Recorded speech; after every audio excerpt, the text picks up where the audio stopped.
Syederalun wacana kenaikan biaya haji 2023 per jamaah sebesar Rp69 juta masih belum final.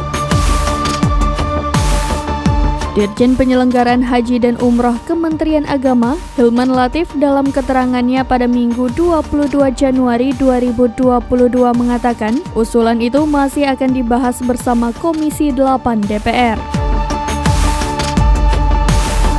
Wakil Ketua Komisi 8 DPR dari fraksi PKB, Marwanda Sopang menyebut keputusan final soal biaya haji 2023 ditetapkan paling lambat 14 Februari.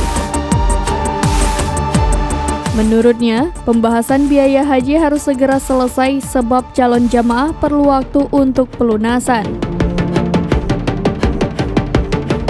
Hingga 14 Februari nanti, Komisi 8 DPR akan mendalami usulan pemerintah sekaligus memastikan kemampuan pelunasan biaya haji calon jamaah. Kemenak sebelumnya mengusulkan BPIH 2023 sebesar Rp98,89 juta per jamaah dengan skema pendanaan 30% dari manfaat dana haji dan 70% dari jamaah. Skema ini mengakibatkan calon jamaah harus membayar biaya haji sebesar Rp69 juta. Angka ini jauh melampaui biaya haji yang dibayarkan pada 2022.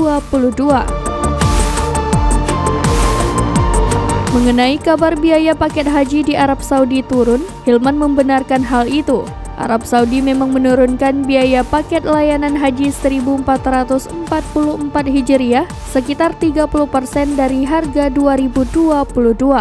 Namun dijelaskan Hilman, yang diturunkan oleh pemerintah Arab Saudi adalah paket layanan haji. Paket itu adalah layanan dari 8 sampai 13 Zulhijjah di Arafah, Muzdalifah, dan Mina atau yang biasa disebut juga dengan Ar-Muzna atau Maisyair.